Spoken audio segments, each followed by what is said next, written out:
सभी लोगों को मनाता। आज उपवास के 13वें दिन प्रभु ने प्रवेश किया है। तो इस 13वें दिन के लिए हम लोग उपस्थिति की सारणी में जाकर प्रवेश करेंगे।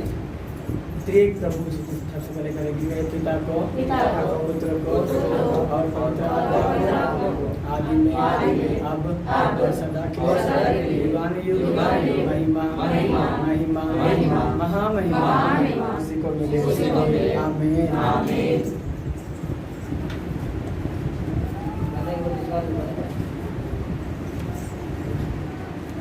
परमेश्वर तो अनादि व्यक्ति तुझे किसी ने नहीं बनाया, तू आप ही है, इसलिए तुझे वंदित करते हैं। परमेश्वर तू ज्योति है, इसलिए सूरज चांद और तारागण ज्योति दिया।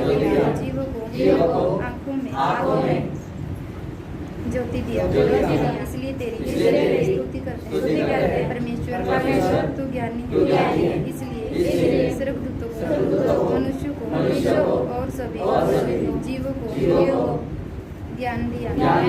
उसी ज्ञान के बहुत सारे वेद खुल रहे हैं। हमारे ज्ञान तू प्रकट हुआ, इसलिए तेरी स्तुति करते हैं। परमेश्वर तू प्रेमी है, इसलिए सभी जीव एक दूसरे से प्रेम करते हैं। उसी प्रकार मनुष्य भी एक दूसरे से प्रेम करते हैं, इसलिए तेरी स्तुति करते हैं।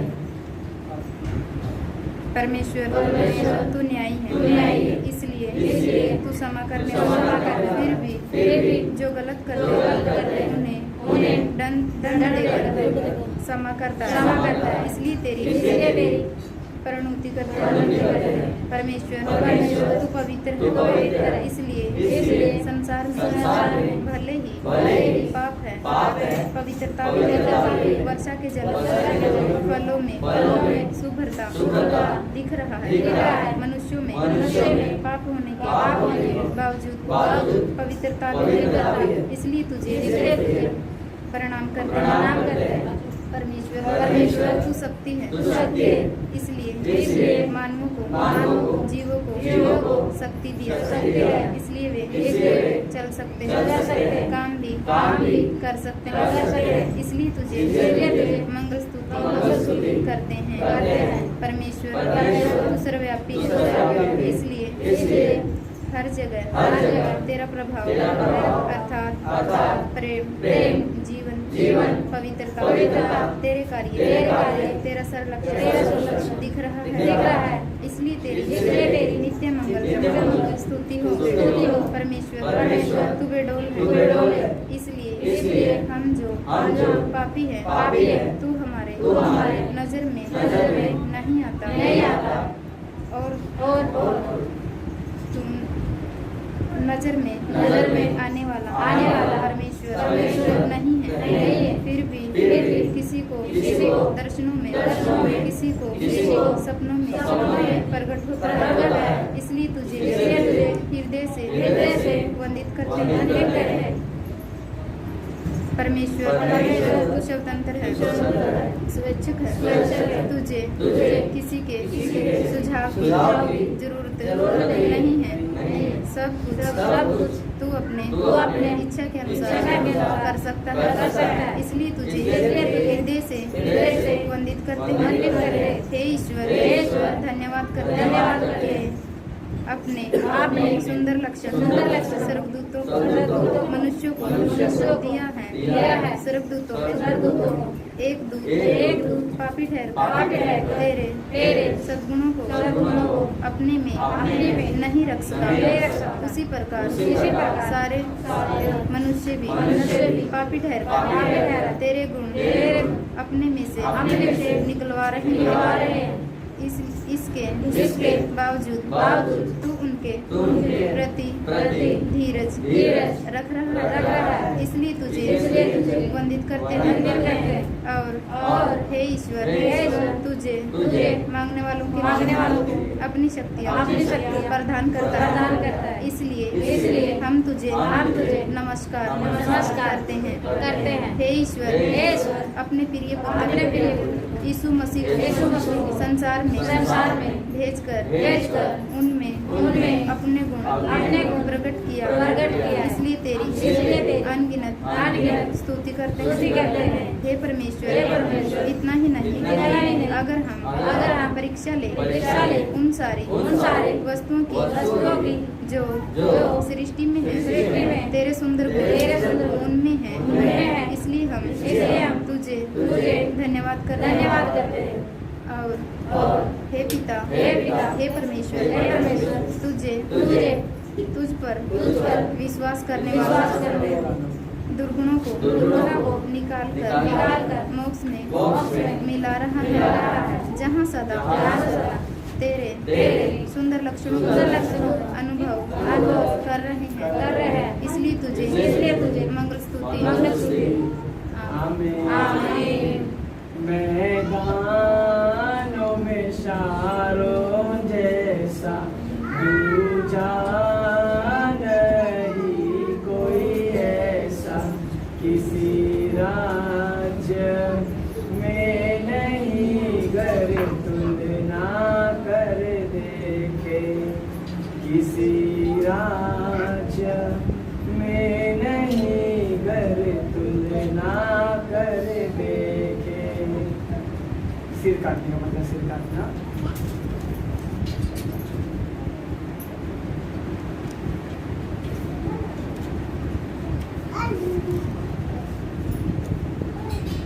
कई इंसानों में दुर्गुण होते हैं, जैसे कि गाली देना, पीटना, खून करना, जैसे सारे शैतान के सिर का है।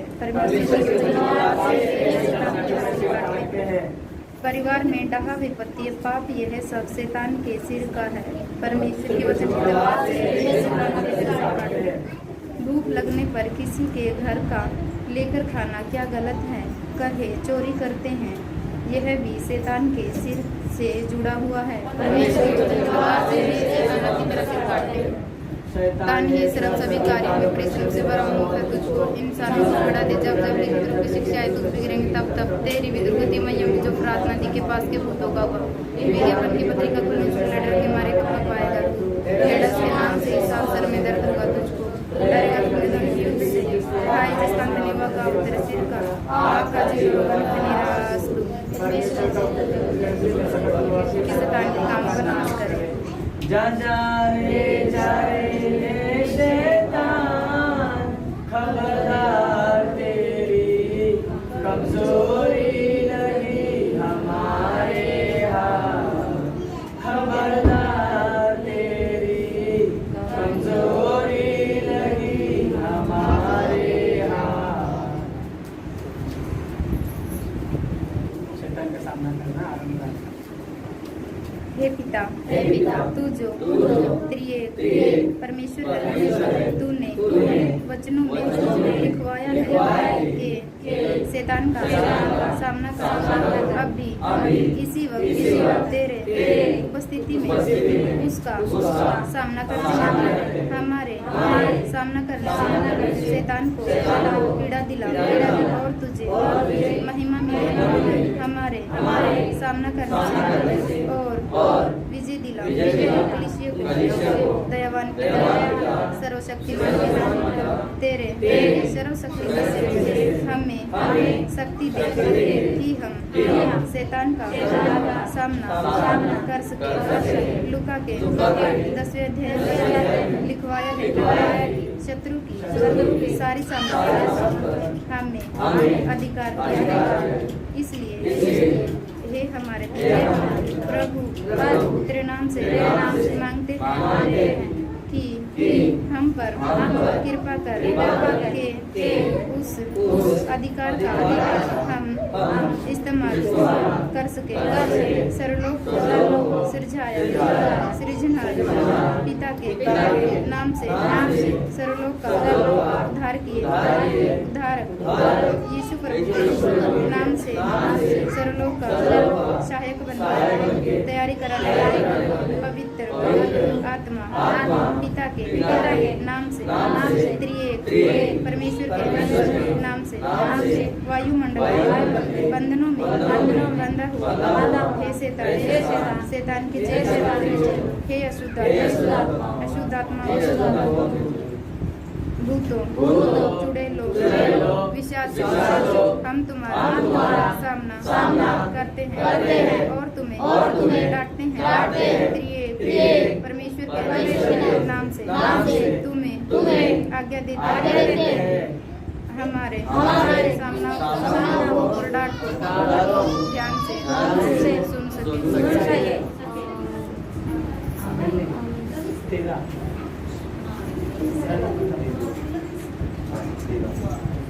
हे शैतान क्या कभी तू छोटी सी पुस्तक को पढ़ा है जो प्रश्न उत्तर के रूप में डॉक्टर मार्टिन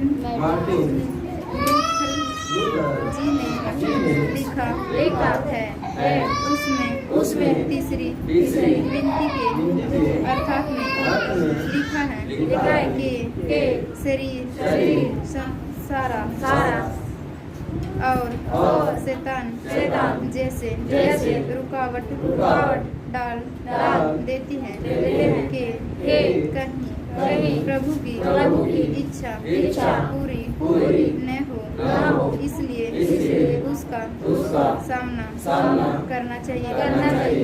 हे शैतान तू आमीन।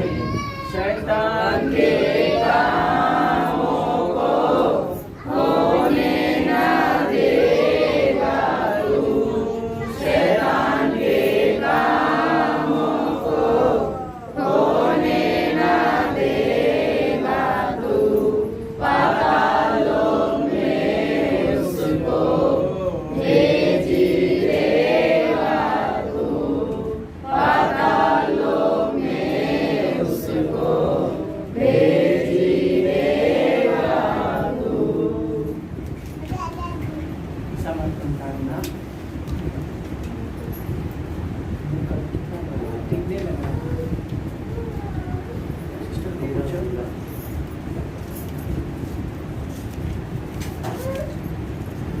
तेरा पेज में सिस्टर कल कौन सा पढ़ा आपने? टिकने लगा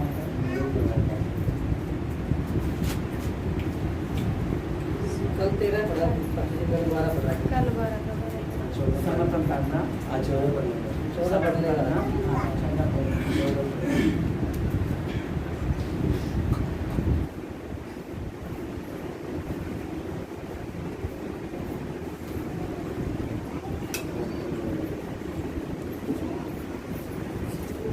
हे ईश्वर तुझे वंदित करते हैं तूने हमें शरीर दिया इससे पवित्र शरीर में बल बदल रहा है क्योंकि यह शरीर पाप से भरा हुआ है और तुझे वंदित करता है कि तूने मुझे महिमा का शरीर देकर अपने पास ले जाने वाला है। तू 3 प्रकार से प्रकट हुआ उसी प्रकार मुझे प्राण शरीर आत्मा जैसे 3 स्थिति दिया इसलिए तुझे वंदित करते हैं तुझे धन्यवाद करते कि इन तीनों जरिए मुझे एक इंसान बनाकर खड़ा किया एक तरीके से मैं तेरा बच्चा हूँ और एक तरीके से मैं तीन वंदित करते हुए तेरे इस विचित्र सृष्टि के लिए मैं यह सब बरकरार रखने में तू मददगार रहेगा इसलिए तुझे वंदित करता हूँ। शांति सोना ले चाहूं ना किंचित भी मेरे लिए मैं कभी मर्जी से भरपूर तेरे नियमों जैसे बहुतायत से इस्तेमाल लोहू ज्ञान सारा ले तन मेरा ये तेरे काम के लिए करे प्रभु प्रतिष्ठा। आगमन प्रार्थना। महिमा लोग करते हैं के चिन्ह होने के पश्चात आगमन होगा प्रार्थना करना चाहिए उनके लिए जो कहते हैं कि सारे चिन्ह हमेशा से ही है और एक सामना ही है और यह सब पहले से ही है नया कुछ भी नहीं। कौन से साल से चिन्ह पूरे हुए कौन से देश में हुए और कौन से नए अतिरिक्त चिन्ह पवित्र शास्त्र में नहीं वे सारे लिखित रूप में आने के लिए प्रार्थना करना चाहिए।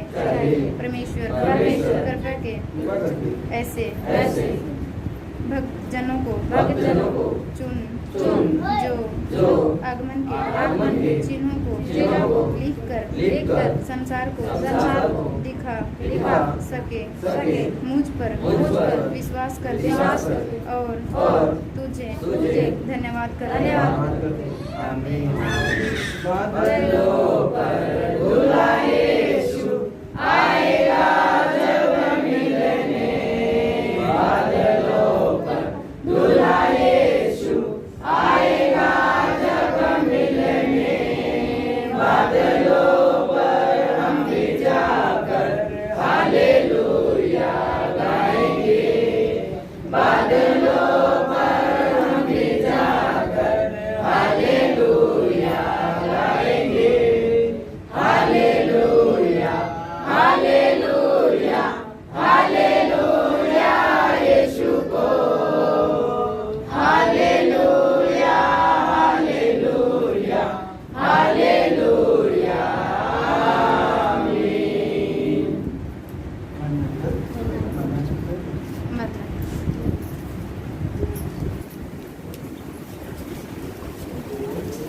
वचन निकालेंगे, समय आज बहुत ज्यादा हो गया। एस्तेर का किताब, एस्तेर वचन से के पहले अयूब है, उससे पहले एस्तेर। एस्तेर का किताब उसका 4था अध्याय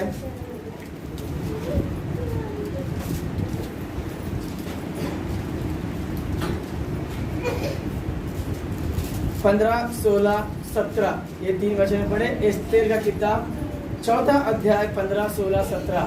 अब एस्तेर ने मोर्दे के पास यह कहला भेजा, तू जाकर सुसेन के सब यहूदियों को इकट्ठा कर और तुम सब मिलकर मेरे निमित्त उपवास करो।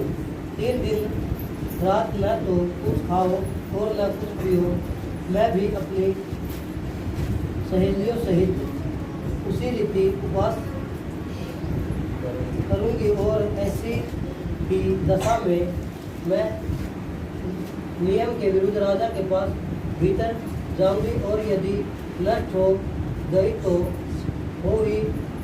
तब मोर्दे चला गया और एस्तेर की आज्ञा के अनुसार ही उसने किया। आमीन। प्रार्थना करेंगे।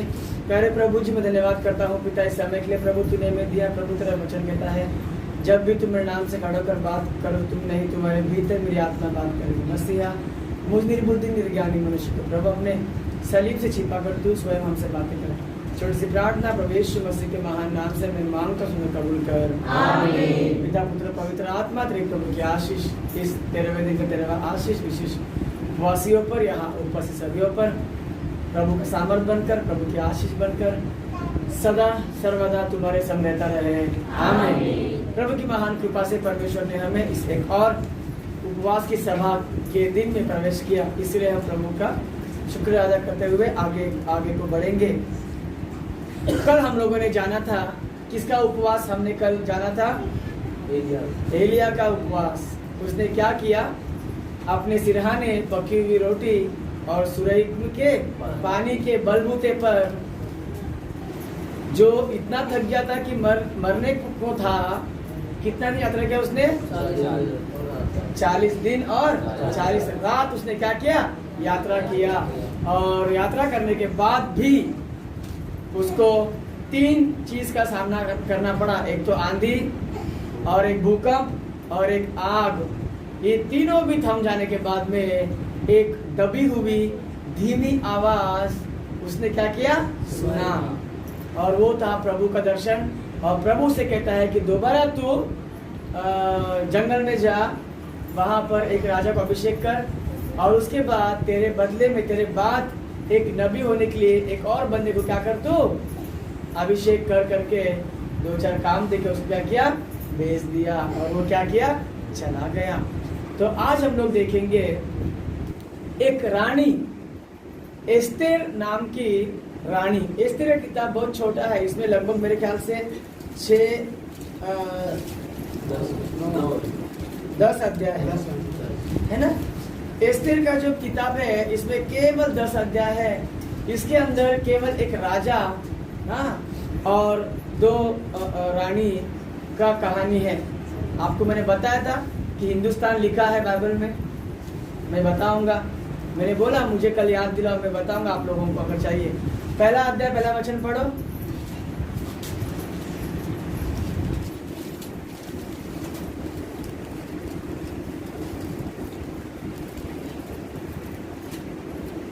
पहला अक्षर पढ़ने को जमरा नहीं है। हाँ, पहला अध्याय पहला वचन पढ़ो। अक्षरस नामक राजा। हाँ, मुझे लगा पहला अक्षर पढ़े तकलीफ हो रहा है। फिर से पढ़ो। हाँ, अक्षरस नामक राजा के दिनों में ये बातें हुई। यह वही अक्षरस के है जो 127 प्रांतों पर अर्थात हिंदुस्तान से लेकर उस देश तक राज्य करता था। हाँ, क्षयर्ष राजा, ये वही राजा है जो 127 स्थानों पे राज्य करता था। 127 स्थान मतलब कहाँ से कहाँ तक वो भी लिखा है। कहाँ से कहाँ तक? हिंदुस्तान से लेकर कुछ देश तक राज्य वो करता था।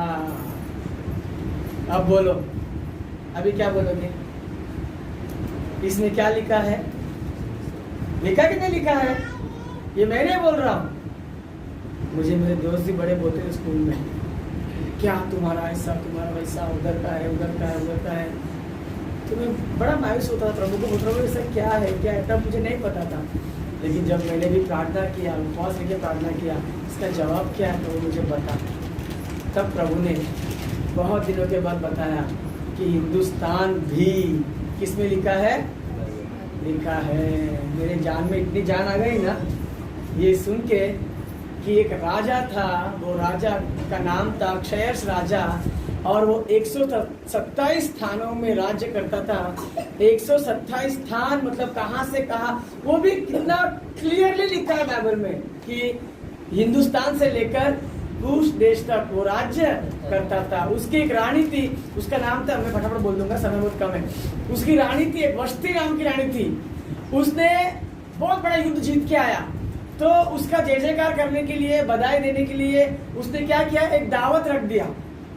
आपको पता होना चाहिए कि राजा का दावत कितना बड़ा होता है। खाने की कोई कमी नहीं, जगह की भी कमी नहीं। कहा जगह जगह से राजा, सेनापति, बड़े बड़े लोग दावत में आए थे। और दावत चालू ही था तो राजा ने अपने सबके सामने सेनापति को आगे देते कि जा रानी को बोल। राजा ने याद किया करके सब लोग पूछे, राजा रानी किधर है, रानी किधर है, रानी किधर है? राजा ने बोला सेनापति इधर आ गया। हाँ राजा बोलो क्या हो गया? रानी को बोलो राजा ने याद किया। ये गया, रानी झुक झुक जिए। रानी बोली क्या बोल? राजा ने आपको याद किया। जा उसको बोल मैं नहीं आती, ऐसा बोल दी वो। दोनों नीचे लिखा है पहले अध्याय में, देखो पहले अध्याय में 3-4 वचन में, ज्यादा दूर में। जा मैंने आती है, वो जाके बोलते हैं राजा सबके साथ, राजा तो क्या हो गया? रानी क्यों रहे थे? बोलते हैं दबा दबा था। कैसे बोलेगा वो? बोलते क्या तुझे मारूं मैं? तो बोलना ही पड़ा। रानी ने बोली कि वो नहीं आने वाली है करके। सबके सामने राजा का इंसल्ट हो गया। बोले मुझे इंसल्ट है कि नहीं? इंसल्ट है कि नहीं? राजा भरी सभा में राजा रानी को बुलाया। रानी का काम क्या है? चुपचाप आके राजा के बाजू में खड़ा होने का। वो बोलती है मैं नहीं आएगी। भाई मिला नहीं अभी तक। बोलती है मैं नहीं आएगी। तो राजा को बहुत इंसल्ट हो गया। सबके सामने पानी का ऐसा लगा कि किसी ने उसके मुंह पे पानी मार दिया हो, इतना इंसल्ट हो गया उसका। तो फिर सब लोग उसको राजा को ना अकेले में बुला के बोलने लगे। राजा भरी सभा में रानी ने 12वां वचन पढ़ो। खोज के द्वारा राजा की यह आज्ञा पाकर रानी वस्ती ने आने से इनकार किया। इस प्रकार राजा बड़े क्रोध से जलने लगा। बस रानी क्या कर दी? बोलते आने से इनकार कर दी। भाई राजा बड़े क्रोध से जलने लगा, कैसा रानी मेरा बात इनकार कर दी करके। तो राजा के अपने लोग, गांव के लोग राजा को अलग से लिया और कुछ चालू किया। राजा आज आप राजा हो, आपकी हुक्म हम लोग मानते हैं। आपकी पत्नी रानी हो के आपका हुक्म नहीं मानी तो ये बात पूरे गांव में फैल जाएगा। कल को हमारी पत्नियां भी हमारी नहीं मानेंगे। वो लोग ऐसे बोलने लगे, आज तुम्हारी पत्नी तुम्हारी नहीं मानी भरी सभा में, कल को हमारी पत्नी भी हमारी नहीं मानेंगे। इसका कुछ तो होना पड़ेगा। तो राजा बोलता है भरी सभा में गांव के जितने भी लड़कियां हैं सबको इकट्ठा करो और सब लोग को 3 महीना तक तैयार करो। कितना महीना? 3 महीना तक हल्दी चंदन उठना फटना क्या क्या लगा के सब खर्चा राजा का तैयार करो। और 3-6 महीने के बाद मैं आके देखूंगा, जो मुझे पसंद आएगी वो रानी वस्ती के बदले में रानी होगी। मतलब वो रानी के पद से निकाल दिया जाएगा। तो फिर तैयार हो गया। उसमें से एक एस्तेर, गरीब लड़की एस्तेर नामक लड़की थी। उसके माँ बाप गुजर गए। अपने चाचा के पास वो रहती थी, अकेली लड़की।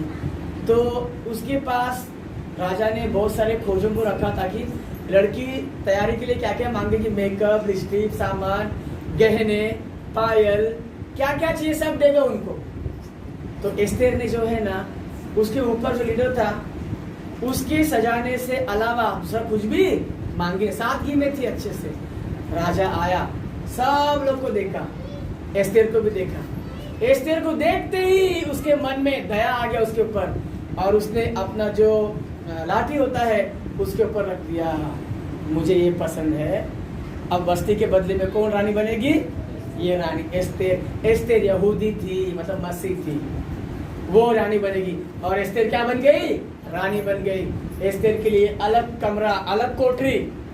अब ऐसा नियम था कि राजा के कोठरी में, निजी कोठरी में, चाहे वो रानी हो चाहे कोई भी हो, राजा के आज्ञा के बिना राजा बुलाएगा तो ही रानी क्या करने का? राजा के कोठरी में आने का। अगर राजा नहीं बुलाया तो रानी आने का नहीं। अगर आ गई तो राजा उसको मारेगा। ऐसा कानून था राजा का। इतना बड़ा वो राजा। रानी भी अगर राजा याद करेगा तो ही आना चाहिए, वरना वो नहीं आना चाहिए। वरना अपने घर में ऐसा होता है, पति को भी तू बोलते, तेरे तो दिया मैं, ऐसा बोलते। बाप को भी ऐसे बोलते, तेरा तेरा तेरा। मैं आप लोग को नहीं बोल रहा हूँ, हम लोगों में भी है ऐसे लोग। हम लोगों में भी है जो लोग बाप को भी तू बोलते हैं, पति को भी तू बोलते हैं, जीजा को भी तू बोलते हैं। लेकिन कोई कोई लोग हैं जो लोग ऐसे बिल्कुल भी नहीं बोलते। अगर दामाद को तू बोल दिया ना, दामाद कभी आएगा ही नहीं, कभी नहीं आएगा। अगर दामाद को कोई भी तू बोला, ससुराल वाले, सास हो, ससुर हो, या फिर साला हो, साली हो, अगर तू ऐसा बोल दिया वो कभी भी नहीं आएगा, बहुत बड़ा तौहीन होता है। ठीक है, तो वैसा है। लेकिन राजा के दरबार में जब रानी हो, कोई भी हो, राजा याद करेगा तो ही आने का, वरना आने का नहीं। तो वो अपने कोठरी में ही, अपने कोठरी में। अब क्या हो गया ना, ये हो गया राजमहल के अंदर की स्टोरी। ठीक है, अब राजमहल के बाहर देश में क्या हो रहा है ना, इसी के लोग, जो राजा शहर से ना, उसी के लोग सारे यहूदियों को हर दिन मारते थे तलवार से, फटाफट फटाफट फटाफट फटाफट मार देते थे यहूदी लोगों को। अब जो मोर्देकै था, मोर्देकै कौन है, एस्तेर का चाचा, जिसके पास वो पली बड़ी थी, वो आके एस्तेर से कैसा कैसा मुलाकात कर संदेश भेज दिया, एस्तेर तू भी यहूदी है ना, अपने लोग बाहर क्या हो रहे, मर रहे, तू राजा से दरख्वास्त कर कि राजा ऐसा अत्याचार लोगों पे मत करो करके, इसी दिन के लिए तू रानी बनी ना, ऐसा करके वो बोलता है। तब रानी, अभी आओ स्टोरी पे जो हमने पढ़ा था, 4 अध्याय 15-16। हाँ, तब एस्तेर ने मोर्दक के पास कला भेजा। तब एस्तेर, रानी एस्तेर ने मोर्देकै अपने चाचा के पास कहला भेजा, तू जाकर सुसन के सब यहूदियों को इकट्ठा कर। हाँ। और तुम सब मिलकर मेरे निमित्त उपवास करो, 3 दिन रात न तो कुछ खाओ और न कुछ पियो। मैं भी अपनी सहेलियों सहित उसी रीति उपवास करूंगी, और ऐसी ही दशा में मैं नियम के विरुद्ध राजा के पास भीतर जाऊंगी, और यदि न हो गई तो नष्ट हो गई तो हो गई। तब मोर्दक चला गया, और एस्तेर की आज्ञा के अनुसार ही उसने किया। हाँ, एस्तेर ने क्या बोली, समस्या आन पड़ी, सब लोग क्या हो रहे, बाहर मर रहे, अत्याचार से मर रहे। उसने क्या बोली उसको, ऐसा चुपचाप अपना जेवर बीवर पहन के राजा के पास नहीं गई, जैसे हम लोग किचन में घुसते हैं वैसा, कभी भी है ना, ऐसा नहीं गई वो क्या बोली, एक पद्धत से बोली उसकी चाचा को बोली, मोर्देकै को, जा तू अपने गांव के सब लोग को इकट्ठा कर, सबसे पहला इकट्ठा कर, और बोल सब लोग उपवास रहे। क्या बोले, सब लोग उपवास रहे। कितना दिन बोली, 3 दिन 3 रात। क्या करो तुम लोग, उपवास करो। और कैसा उपवास, ना तो तुम कुछ खाओ ना तो तुम कुछ पियो, मेरे लिए उपवास करो, कि मुझे कहाँ जाने का है, राजा के पास जाने का है मेरे को, उसके बुलाया बिना जाएगा तो वो मार डालेगा, जाऊं कैसे मैं, अगर उसके बुलाने का मैं इंतजार करूं तो अपने लोग क्या हो जाएंगे, मर जाएंगे। तो समस्या आन पड़ी, तो तुम लोग क्या करो, मेरे लिए उपवास करो। सभी लोग, सभी यहूदी लोगों को उसने उपवास प्रकट किया, 3 दिन और 3 रात। तुम लोग वहां उपवास करो। और ये नहीं बोलते कि मैं खा पी के अच्छे से रहेगी राजमहल में, नहीं, बोलते मैं भी क्या करूंगी, अपने सहेलियों के साथ, यानी उसके दास दासी होते हैं ना, जो रानियों को सजाते हैं, निलाते हैं, जेवरात पहनाते हैं, मेरे सारे दास दासी सहेलियों के साथ मैं भी क्या करेगी, यहाँ पे उपवास करेगी। तुम लोग वहां उपवास करो, मैं यहाँ उपवास करेगी, और नियम के विरुद्ध राजा के पास में जाएगी। अगर मैं नष्ट हो जाएगी तो भी होने दो, चलेगा मेरे को, परंतु मैं ये कदम आगे लेगी। लेकिन ये कदम आगे लेने के पहले क्या करना पड़ेगा, अपने को उपवास करना पड़ेगा, 3 दिन 3 रात का। ये था एस्तेर का उपवास। एक कदम आगे बढ़ाने के पहले मैं भी ना 2004 में, कभी 2004 में मैंने सोचा कि मैं लोन लेके गाड़ी खरीदूंगा, 4 व्हीलर इंडिका। तभी इंडिका डीएलएक्स बहुत फॉर्म में था, नया नया आया था अभी इंडिका।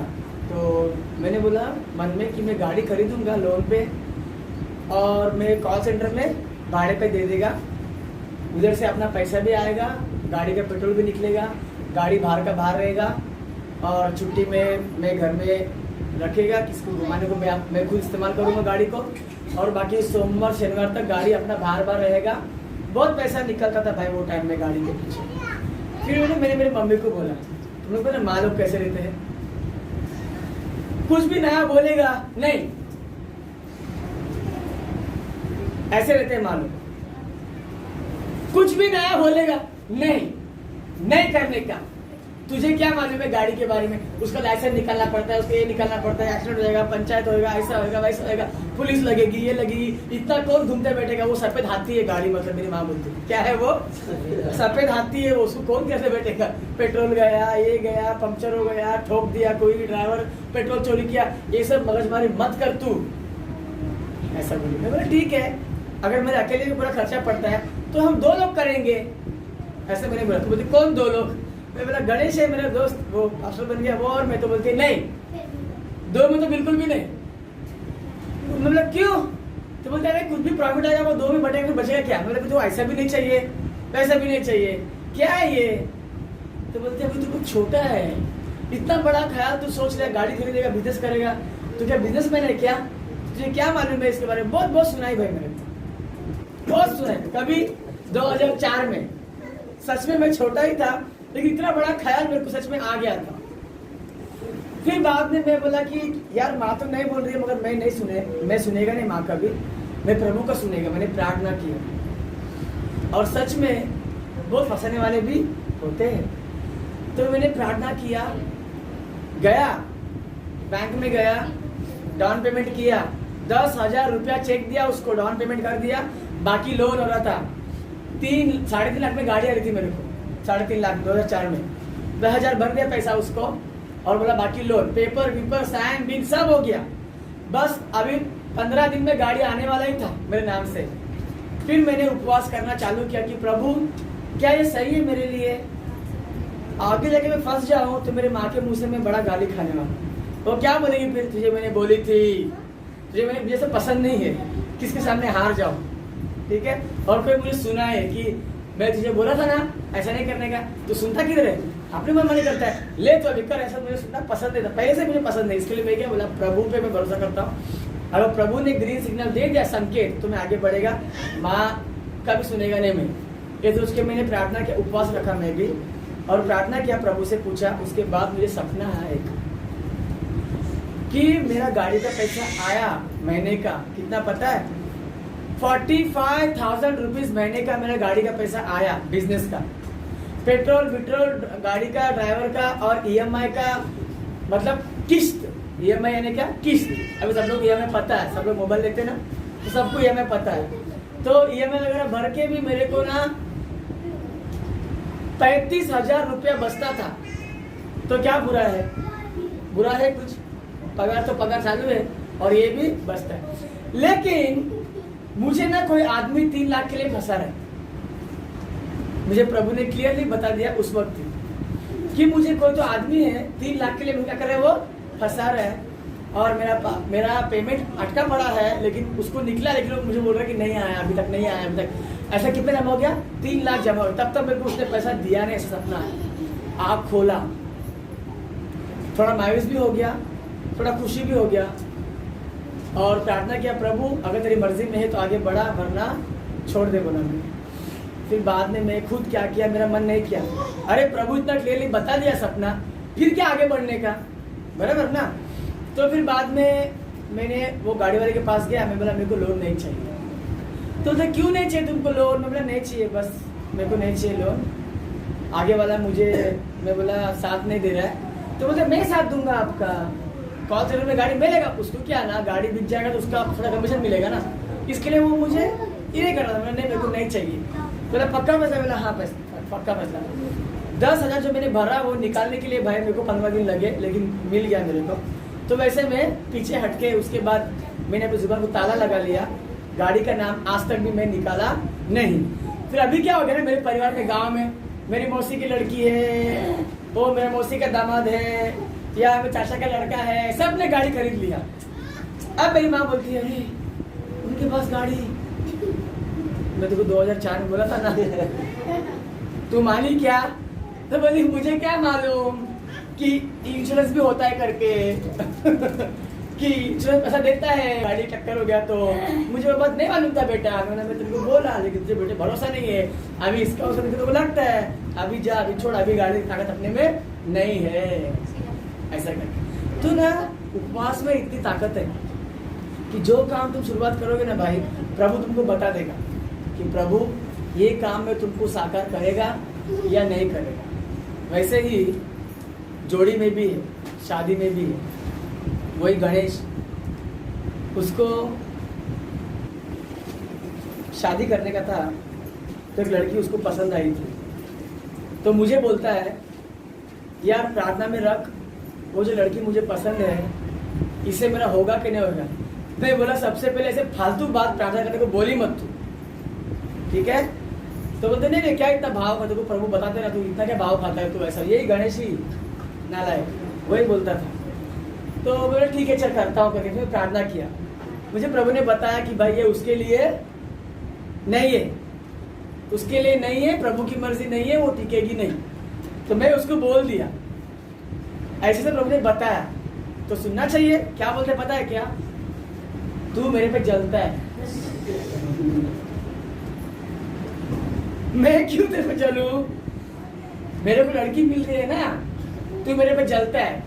तभी तो सब बोला देख तूने मुझे बोला प्रार्थना कर, मैंने किया जो मैं प्रभु ने पता को बता के तेरी मर्जी। तो बोलता है कुछ भी हो प्रभु के तेरा ही पास सुनता है क्या, मेरा भी सुनेगा। फिर मुझे क्यों बोला तू जा तेरे जिंदगी तू जी जा, क्या करेगा। तो मैं किसी का नहीं सुना, उसने शादी कर लिया कोर्ट में एक लड़की से, हमारी बिरादरी की थी वो लड़की, ठीक है। शादी कर लिया, मतलब हमारे गांव से भी 7 घंटा और आगे शादी कर लिया, नया नया अच्छा ठीक ठाक था। शादी को अभी उसकी एक लड़की 8 साल की है, एक लड़का 5 साल का है, एक और लड़का 4 साल का है। कितने बच्चे टोटल? बराबर सब 3 बच्चे हो गए। पता है क्या हो गया, वो लड़का वो लड़की ने उसको छोड़ दी, वो लड़का भी उसको छोड़ दिया, वो बच्चे अभी उसके माँ के पास है, और वो जो लड़की है उसके देवर के साथ है। किसके साथ है? सग्गा देवर, सग्गा देवर। उसने अपने भाई को काम नेता करके बेचारा साथ में रखा, मौसी का लड़का, सग्गा मौसी का लड़का, दूर दूर का भी नहीं। और ये दोनों का क्या हो गया, ये दोनों का जम गया। और सगा बाप जो है वो किधर चला गया, बाहर चला गया। अभी बोलता है यार प्रार्थना कर, ऐसा हो गया मेरा बात इधर से। मैंने बोला तेरे को तो सुना क्या, बोलते क्या करो, तो भूत सवार था ना ऐसे में। तो हर काम में प्रभु बोलता है तुम लोग उपवास रहो, प्रभु से मांगो, प्रभु बताएगा। हाँ, बताने के बाद भी अगर तुम प्रभु की नहीं सुनते हो तो तुम्हारी जिंदगी जियो, क्या जिंदगी जियो। मेरे भी शादी में ऐसे ही हुआ था, मुझे प्रभु ने कौन लड़की बताई थी मालूम है, लेकिन मैं खुला बोलता हूँ हमारे में दहेज होता है बहुत सारा, बहुत दहेज मांगा। अगर लड़का बोले कि दहेज मेरे को नहीं चाहिए ऐसा बोले तो वो समझेगा लड़के में कुछ तो खराबी है, तभी दहेज नहीं मांग रहा, ऐसा बोलेगा। हम लोग में भी होता है, यूपी में भी होता है ऐसा। लड़का बोल दिया कि दहेज नहीं चाहिए तो लड़की वाले समझेंगे इसमें कुछ तो भी खराबी होगा, तभी दहेज नहीं बोल, लड़की मत दो इसको, ऐसा बोलते हैं। तो उधर से दहेज कम मिल रहा था मेरे को, तो मेरी माँ बोली नहीं बेटा अपने को कर्जा बहुत हो गया है, 3 बहन लोग का शादी किया, वो लोग को कहाँ से देंगे बदला वापस से, कर्जा ही है तो मत कर, तू वहाँ से कम मिल रहा है। मैं बोला ठीक है, लेकिन प्रभु ने तो यही बताया। तो बोलती है हाँ फिर से प्रार्थना कर। तो बोला फिर से करो, कम से करो, वही तो है। तो बोलते कोई बात नहीं बेटा मेरा बात सुन। बोला ठीक है चल कोई बात नहीं सुनता हूँ। फिर जहाँ ज्यादा मिल रहे थे वहां पे किया भाई, अभी है वो, ठीक है। प्रभु ने हर बार बताया, फिर भी हम लोग बोलते थे कोई बात नहीं, चला लेंगे चला लेंगे चला लेंगे। ये बाद में झगड़ा बहुत होता था।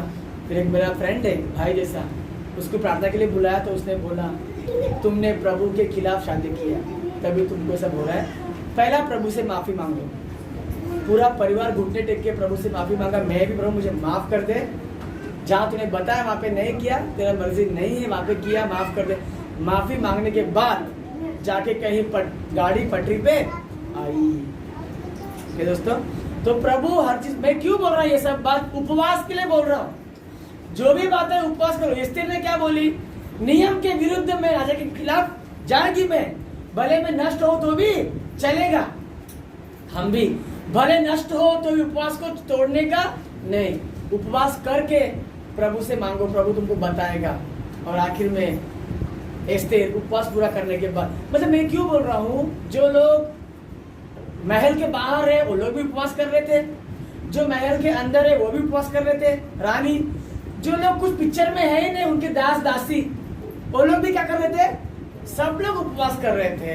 तो हम भी अपने घराने के लिए, अपने घर के लिए उपवास प्रार्थना करने का 3 दिन, तो भी स्टार्टिंग उपवास 3 दिन का होता है, कम से कम कितना दिन, 3 दिन, फिर 7 दिन, फिर 14 दिन, फिर 21 दिन, फिर 40 दिन, ऐसा होता है, ऐसा स्टेप बाय स्टेप है। तो कम से कम हर बात के लिए 3 दिन का उपवास पकड़ो, प्रभु से मांगो प्रार्थना करके, और वो उपवास भी ऐसा कि प्रभु को भाए वैसा उपवास, ऐसा नहीं कि उपवास रखा गाली दिया, उपवास रखा झगड़ा किया, उपवास रखा हाँ किसी पे दया नहीं किया, ऐसा उपवास नहीं, प्रभु को भाता हुआ उपवास रखो, सीरियसली उपवास रखो, भक्ति में ढेर सारा प्रार्थना करो, आपको खुद को प्रभु बताएगा, खुद को प्रभु बताएगा कि किस राह पे चलना है आप लोगों को। जैसे मैंने बताया था ना कि मैंने सेविका जाने का उपवास रखा, मुझे पहाड़ बताया प्रभु ने, और जब मुझे मालूम पड़ा और मैं देख रहा हूँ कि ये वही पहाड़ है जो मैं सपने में देखा था, तो ऐसा प्रभु तुम लोग को भी बताएगा।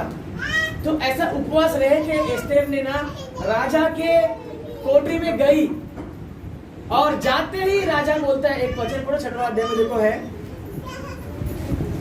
वो पढ़ा के मैं बंद करता हूँ। 6वां अध्याय में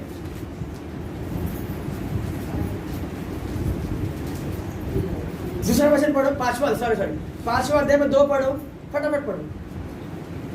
और जब राजा ने एस्तेर रानी को आंगन में खड़ी हुई देखा, तब उसने प्रसन्न होकर उस सोने का राजदंड जो उसके हाथ में था उसकी ओर बढ़ाया, तब एस्तेर ने निकट जाकर राजदंड की नोक छुई। आमीन। तब राजा ने उससे पूछा, है एस्तेर रानी, तुझे क्या चाहिए, तू क्या मांगती है, मांग और तुझे आधा राज्य तक दिया जाएगा। एस्तेर ने कहा, यदि राजा को स्वीकार हो तो आज हामान को साथ लेकर उस भोज में आए जो मैंने राजा के लिए तैयार किया है। तब राजा ने आज्ञा दी, हामान को तुरंत ले आओ कि एस्तेर का निमंत्रण ग्रहण किया जाए। हाँ, राजा के सम्मुख प्रकट हुई कि नहीं हुई, उसका सोने का राजदंड उसने क्या किया, उसके सर पे रखा, और वो आके कोना ऐसा पकड़ी। सबसे पहले राजा क्या हो गया, प्रसन्न हो गया। ऐसे ही हम लोग उपवास करेंगे तो अपना राजा जो परमेश्वर है वो क्या होना चाहिए, प्रसन्न होना चाहिए। तब राजा बोलते, क्या चाहिए मांग, देखो मैं अपना आधा राज्य भी दे दूं। तो ये उसने मुद्दे की बात नहीं की उधर, वो क्या बोलती है मालूम है, अगर आपको स्वीकार हो तो मैं एक भोज रखी हूँ, दावत, उस पे आप और हामान आ जाओ। तुरंत राजा ने आज्ञा दिया, मतलब वो क्या करेगी, दावत देके खाते खाते बात छेड़ेगी कि ऐसा बात है राजा करके बात छेड़ेगी। तो वैसा हम भी प्रभु के लिए, अपने लिए उपवास रखकर, प्रभु के लिए दावत जैसा रखकर, हम लोग भी धीरे धीरे अपना पूरा इच्छा, अपना पूरा मन की इच्छा क्या करें, प्रभु को बताने का। प्रभु अपने उपवास से प्रसन्न होकर अपना इच्छा क्या करेगा, वो पूरा करेगा। ऐसी स्थिति सदा प्रभु हमें कर रहे हैं। आमीन। प्यारे प्रभु जी, जो वचन बोया है पिता, 100 गुना फल सुनने में यीशु के नाम से मैं मांगता हूँ, कबूल कर। आइए हम लोग आगे प्रार्थना करेंगे। प्यारे प्रभु जी, मैं धन्यवाद करता हूँ सीधे समय के लिए। प्रभु जी, प्रभु तूने आज जिस वस्तु से प्रभु जी हमसे बातें की, वो सारे वचन प्रभु जी उपवास की ओर से पिता परमेश्वर। एस्तेर प्रभु जी न डरी, बल्कि प्रभु राजा के पास जाने के बाद उसने उपवास पकड़ा। वैसे प्रभु जी हमारी जिंदगी में कोई भी ऐसी मोड़ आए जहाँ हमें नहीं पता कि क्या करे, हम भी एस्तेर की तरह उपवास रहकर तेरे समक्ष में प्रभु अपने उपवास से तेरे को प्रसन्न कर कर आगे बढ़ने की कृपा तू हमें प्रदान करने के लिए इस पाठ से हमने सीखा है प्यारे मसीहा। तो प्रभु जैसे एस्तेर को देखकर राजा प्रसन्न हुआ, वैसे ही हमें भी हमारा उपवास देखकर तू प्रसन्न होकर हमारी मनोकामना पूरी करने की इजाजत प्रभु हम तुझसे मांगते हैं। छोटी सी प्रार्थना प्रभु यीशु मसीह के नाम से मैं मांगता हूँ, सुनकर कबूल कर। आमीन। हे पिता, तू जो स्वर्ग में है, तेरा नाम पवित्र माना जाए, तेरा राज्य आज हमारे प्रतिदिन का आहार हमें दे, जिस प्रकार हमने अपने आप को क्षमा किया उसी प्रकार तू भी हमारा